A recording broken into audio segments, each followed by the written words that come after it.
आज हम tally prime की सीरीज़ के एपिसोड नंबर 24 में ऑप्शनल वाउचर की बात करेंगे। ऑप्शनल वाउचर क्या होता है, यूज़ देखिए, when we have to create an estimate we use this feature.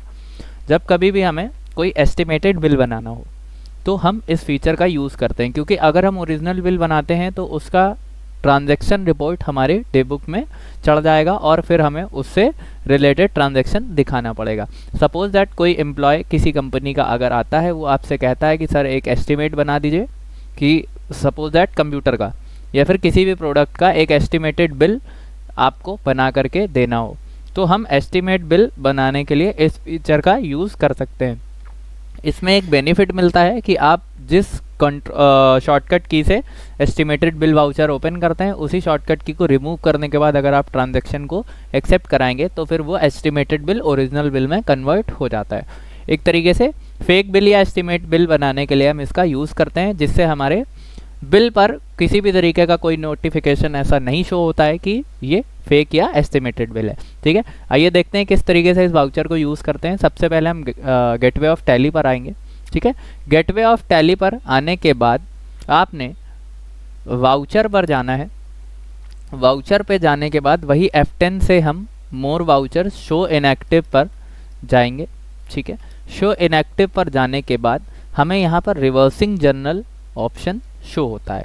हम रिवर्सिंग जर्नल पे एंटर करेंगे और एंटर करेंगे। इस तरीके से हमारा रिवर्सिंग जर्नल ओपन हो जाता है। बट अभी हमें रिवर्सिंग जर्नल नहीं, हमें बात करनी है ऑप्शनल वाउचर की। तो आप अगर परचेज या सेल जिस भी चीज़ का आप ऑप्शनल बिल बनाना चाहते हैं, एस्टिमेट बनाना चाहते हैं, फॉर एग्जांपल मैं कुछ सेल कर रहा हूँ तो मैं F8 प्रेस करूँगा और ऑप्शनल के लिए हमें Ctrl+L प्रेस करना है। स्टेटस पे आप यहाँ पर देख सकते हैं ऑप्शनल लिख करके आ रहा है। ऑप्शनल लिख के आने के बाद अब हम पार्टी अकाउंट नेम बनाते हैं। फॉर एग्जांपल मोहन को हम कोई चीज़ सेल कर रहे हैं, इसलिए मोहन हमारा सन्ड्री डेबिटर हो जाता है। एक्सेप्ट करेंगे और एक्सेप्ट करा देंगे। यहाँ पर हम सेल्स का लेज़र क्रिएट कर लेंगे। ठीक है, सेल्स हमारा चला जाता है अंडर सेल्स अकाउंट, इसे एक्सेप्ट करेंगे। अब हम यहाँ पर स्टॉक आइटम बना लेते हैं। फॉर एग्जांपल HP कीबोर्ड,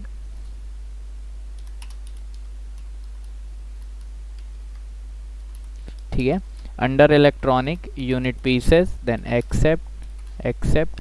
मैंने कहा 100 पीस कीबोर्ड जिसकी कॉस्ट 250 रुपीज़ है। ठीक है, ऑल्ट के साथ C,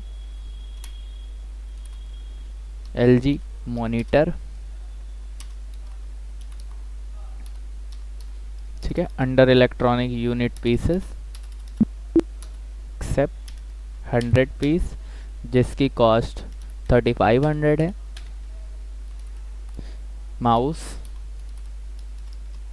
under electronic unit pieces, ये भी 100 पीस जिसकी कॉस्ट 185 रुपीज़ है।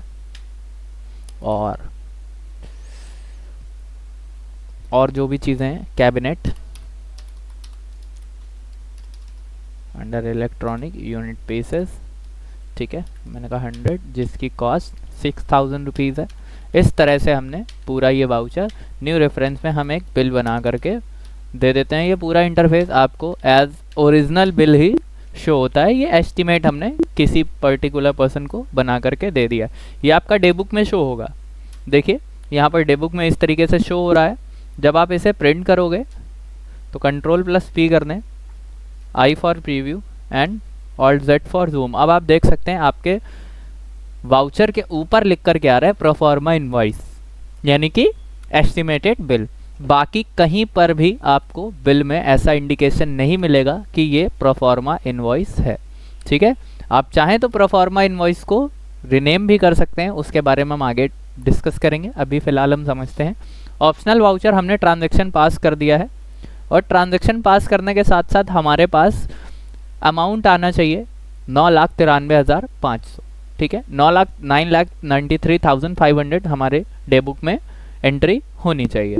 तो एंट्री यहाँ पर तो डे बुक में तो शो हो रही है, बट अगर हम अपना बैलेंस शीट चेक करें तो बैलेंस शीट बिल्कुल ब्लैंक रखा हुआ है और प्रॉफिट एंड लॉस हमारा बिल्कुल ब्लैंक रखा हुआ है।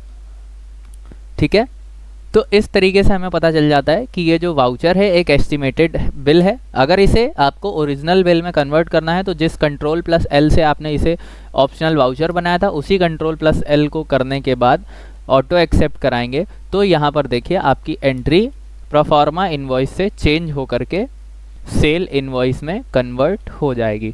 अब आप देखिए इनवॉइस आ चुकी है, जहाँ प्रोफॉर्मा इनवॉइस लिख करके आ रहा था इस जगह पर वहाँ इनवॉइस लिख के आने लगा है, मतलब अब ये ओरिजिनल हो चुका है और यहाँ पर हमारी सारी चीज़ें एज इट इज़ है। और जैसे कि मैंने आपको बताया था कि अब हमारे प्रॉफिट एंड लॉस अकाउंट में देखिए नेट प्रॉफिट 9,93,500 का आ रहा है और बैलेंस शीट पर हमारा 9,93,500 का ट्रांजैक्शन दिखा रहा है।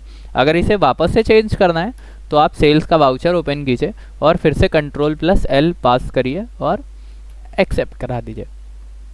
ठीक है, इस तरीके से ये आपका ऑप्शनल वाउचर में पास हो जाता है। ठीक है, इससे हम एस्टिमेटेड बिल वगैरह जनरेट कर सकते हैं।